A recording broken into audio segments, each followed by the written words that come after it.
El miedo a la libertad, sección 11. Esta es una obra del maestro Erich Fromm. Esto es, ha de enseñarse aquella justicia que viene exclusivamente desde afuera y es enteramente ajena a nosotros. Una expresión aún más radical de la impotencia humana la proporcionó Lutero 7 años más tarde en su folleto De Servo Arbitrio, que entrañaba una crítica a la defensa que del libre albedrío formulara Erasmo. Por lo tanto, la voluntad humana es, por decirlo así, una bestia entre dos amos. Si Dios está encima de ella, quiere y va donde Dios manda. Como dice el Salmo, ante ti yo era una bestia, y sin embargo estoy continuamente contigo. Salmos 22, 23, 73. Si es el diablo quien está encima de la voluntad, ésta quiere y va como Satán quiere. Ni está en poder de su propia voluntad el elegir para qué jinete correrá ni a quién buscará, sino que los jinetes mismos disputan quién ha de obtenerlo y retenerlo. Lutero declara que si uno no quiere abandonar del todo este asunto del libre albedrío, lo cual sería lo más seguro y también lo más religioso, podemos, sin embargo, con buena conciencia, aconsejar que sea usado tan solo en la medida en que permita al hombre una voluntad libre, no ya con respecto a los que le son superiores, sino tan solo con aquellos seres que están por debajo de él mismo. Con respecto a Dios, el hombre no posee libre albedrío, sino que es un cautivo, un esclavo y un siervo de la voluntad de Dios o de la voluntad de Satán. Las doctrinas que hacen del hombre un instrumento pasivo en las manos de Dios y esencialmente malo, que su única tarea es la de entregarse a la voluntad divina y que Dios podría salvarlo mediante un incomprensible acto de justicia, no constituían la respuesta definitiva que era capaz de dar un hombre como Lutero, arrastrado de tal modo por la desesperanza, la angustia y la duda, y al mismo tiempo por el deseo ardiente de certidumbre. A su debido tiempo halló la respuesta a sus dudas. En 1518 tuvo una revelación imprevista. El hombre no puede ser salvado por sus virtudes, ni tampoco debe mediar acerca de si sus obras agradarán o no al Señor. Pero sí puede obtener la certidumbre de su salvación si tiene fe. La fe es otorgada al hombre por Dios. Una vez que el hombre ha tenido la experiencia subjetiva de la fe, también puede estar cierto de su salvación. El individuo, en su relación con Dios, es esencialmente receptivo. Una vez que el hombre ha recibido la gracia de Dios en la experiencia de la fe, su naturaleza cambia, puesto que en ese acto mismo se une a Cristo y la justicia de Cristo reemplaza la suya propia, que se había perdido por el pecado de Adán. Sin embargo, el hombre no puede llegar jamás a ser enteramente virtuoso en vida, puesto que su maldad natural nunca puede llegar a desaparecer.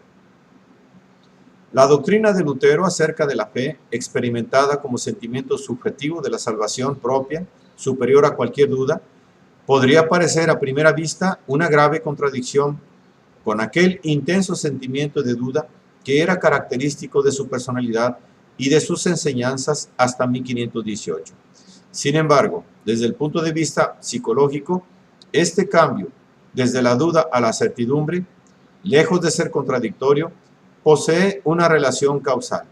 Debemos recordar lo que se ha dicho acerca de la naturaleza de esta lucha. No se trata de la duda racional, inseparable de la libertad de pensamiento que se atreve a discutir las opiniones establecidas. Se trata, por el contrario, de una duda irracional que brota del aislamiento e impotencia de un individuo cuya actitud hacia el mundo se caracteriza por el odio y la angustia. Esta duda irracional no puede remediarse por medio de respuestas racionales. Tan solo puede desaparecer si el individuo llega a ser parte integrante de un mundo que posea algún sentido. Si ello no ocurre, como no ocurrió en el caso de Lutero y de la clase media que él representaba, la duda solamente puede ser acallada, enterrada, por así decirlo, cosa que es dado a hacer mediante alguna fórmula que prometa la certidumbre absoluta. La búsqueda compulsiva de la certidumbre, tal como la hallamos en Lutero, no es la expresión de una fe genuina, sino que tiene su raíz en la necesidad de vencer una duda insoportable. La solución que proporciona Lutero es análoga a la que encontramos hoy en muchos individuos que, por otra parte, no piensan en términos teológicos.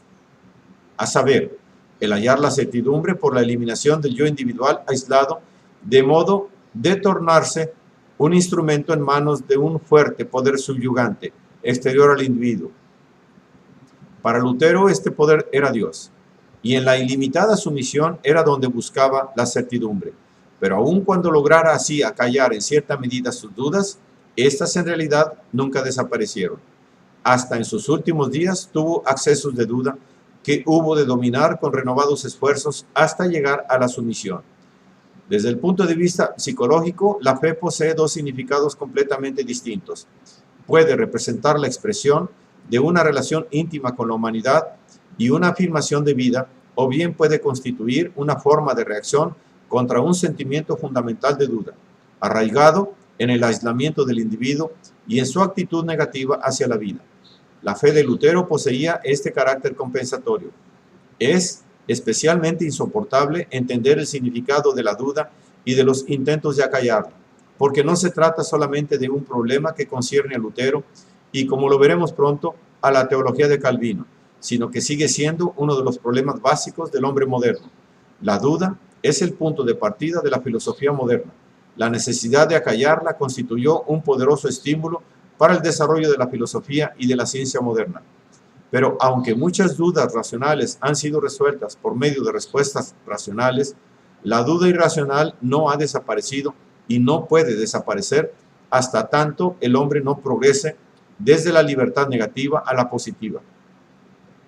Los intentos modernos de acallarla ya consistan estos en una tendencia compulsiva hacia el éxito, en la creencia de que un conocimiento ilimitado de los hechos puede resolver la búsqueda de la certidumbre, o bien en la sumisión a un líder que asuma la responsabilidad de la certidumbre. Todas estas soluciones tan solo pueden eliminar la conciencia de la duda.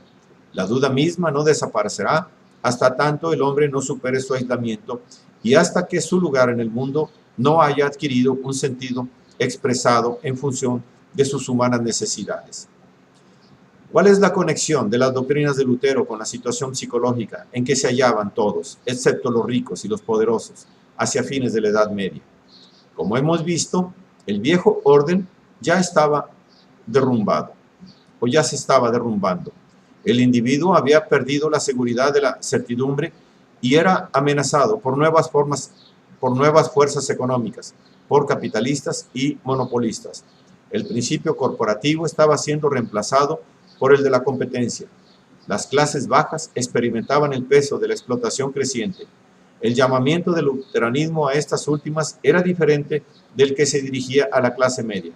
Los pobres de las ciudades, y aún más los campesinos, se hallaban en una situación desesperada. Eran explotados despiadadamente y privados de sus derechos y privilegios tradicionales. Se hallaban en un estado de ánimo revolucionario, sentimiento que encontró su expresión en las sublevaciones campesinas y en los movimientos revolucionarios de las ciudades. Los evangelios articulaban sus esperanzas y sus expectativas tal como lo habían hecho para los esclavos y los trabajadores del cristianismo primitivo, y guiaban al pueblo en su búsqueda de la libertad y de la justicia. En la medida en que Lutero atacaba la autoridad y hacía de la palabra evangélica el centro de sus enseñanzas, se dirigía a estas masas inquietas del mismo modo que lo habían hecho antes que él otros movimientos religiosos de carácter evangélico. Pero aun cuando Lutero aceptara la adhesión de esas masas y las apoyara, solo podía persistir en esa actitud hasta cierto punto. Debía romper la alianza apenas los campesinos llegaran más allá del ataque a la autoridad de la Iglesia y de la formulación de simples demandas de mejoras. Pero los campesinos avanzaron hasta transformarse en una clase revolucionaria que amenazaba con destruir los fundamentos del orden social, en cuyo mantenimiento la clase media se hallaba vitalmente interesada. Porque, a pesar de todas las dificultades anteriormente descritas, la clase media, hasta su estrato más bajo, poseía privilegios que defender contra las demandas de los pobres y por lo tanto era intensamente hostil a aquellos movimientos revolucionarios que se dirigían a destruir no solamente los privilegios de la aristocracia de la iglesia y de los monopolios, sino también los propios privilegios de la clase media. La posición en que ésta se hallaba entre los ricos y los muy pobres complicaba su forma de reaccionar y en cierto sentido la hacía contradictoria. Deseaba sostener la ley y el orden, y sin embargo ella misma se hallaba virtualmente amenazada por el capitalismo creciente. Tampoco los más afortunados miembros de la clase media eran tan ricos y tan poderosos como el pequeño grupo de los grandes capitalistas. Debían luchar duramente para sobrevivir y tener éxito. El lujo de la clase adinerada aumentaba su sentimiento de pequeñez y los llenaba de envidia e indignación. En conjunto, el colapso del orden feudal y el surgimiento del capitalismo constituían una amenaza más que una ayuda. La concepción del hombre sustentada por Lutero reflejaba precisamente este dilema. El hombre se halla libre de todos los vínculos que lo ligaban a las autoridades espirituales, pero esta misma libertad lo deja solo y lo llena de angustia. Lo domina con el sentimiento de insignificancia e impotencia individuales. Esta experiencia aplasta al individuo libre y aislado. La teología luterana manifiesta tal sentimiento de desamparo y de duda. La imagen del hombre que Lutero expresa en términos religiosos describe la situación del individuo tal como había sido producida por la evolución general, social y económica. El miembro de la clase media se hallaba tan indefenso frente a las nuevas fuerzas económicas como el hombre descrito por Lutero lo estaba en sus relaciones con Dios. Pero Lutero hizo algo más que poner de manifiesto el sentimiento de insignificancia que prevalecía en las clases sociales que recibían su prédica. También le ofreció una solución. El individuo podía tener la esperanza de ser aceptado por Dios no solamente por el hecho de reconocer su propia insignificancia, sino también humillándose al extremo, abandonando todo vestigio de voluntad personal, renunciando a su fuerza individual y condenándola. La relación de Lutero con Dios era de completa sumisión. Su concepción de la fe, expresada en términos psicológicos, significa: si te sometes completamente, si aceptas tu pequeñez individual, entonces Dios Todopoderoso puede estar dispuesto a quererte y a salvarte. Si te deshaces por un acto de extrema humildad de tu personalidad individual, con todas sus limitaciones y dudas, te libertarás del sentimiento de tu nulidad y podrás participar de la gloria de Dios. Por tanto, Lutero, si bien libertaba al pueblo de la autoridad de la Iglesia, lo obligaba a someterse a una autoridad mucho más tiránica, la de un Dios que exigía como condición esencial de salvación la completa sumisión del hombre y el aniquilamiento de su personalidad individual. La fe de Lutero consistía en la convicción de que solo a condición de someterse uno podía ser amado, solución esta que tiene mucho de común con el principio de la completa sumisión del individuo al Estado y al líder. El reverente temor que Lutero sentía a la autoridad y su amor hacia ella también aparecen en sus convicciones políticas. Aunque combatiera contra la autoridad de la Iglesia, aunque se sintiera lleno de indignación contra la nueva clase adinerada, una de cuyas partes estaba constituida por la capa superior de la jerarquía eclesiástica, y aunque apoyara hasta cierto punto las tendencias revolucionarias de los campesinos, postulaba la más absoluta sumisión a las autoridades mundanas y a los príncipes. Aun cuando aquellos que ejercen la autoridad fueran malos o desprovistos de fe, la autoridad y el poder que ésta posee son buenos y vienen de Dios. Por lo tanto, donde existe el poder y donde éste florece, su existencia y su permanencia se deben a las órdenes de Dios. Y también dice: Dios preferiría la subsistencia del gobierno, no importa cuán malo fuere, antes que permitir los motines de la chusma, no importa cuán justificada pudiera ser y pudiera estar en sublevarse. El príncipe debe permanecer príncipe. No interesa todo lo tiránico que pueda ser. Tan solo puede decapitar a unos pocos, pues ha de tener súbditos para ser gobernante. El otro aspecto de su adhesión y de su terror a la autoridad aparece en su odio y desprecio para con las masas impotentes, la chusma, especialmente cuando ésta va más allá de ciertos límites en sus intentos revolucionarios. En una de sus diatribas escribe las famosas palabras: por lo tanto, dejemos que todos aquellos que puedan hacerlo castiguen, maten y hieran abierta o secretamente, pues debemos recordar que nada puede ser más venenoso, perjudicial o diabólico que un rebelde. Es exactamente lo que ocurre cuando debe matarse a un perro rabioso. Si no lo abates, él te abatirá a ti y contigo a todo el país.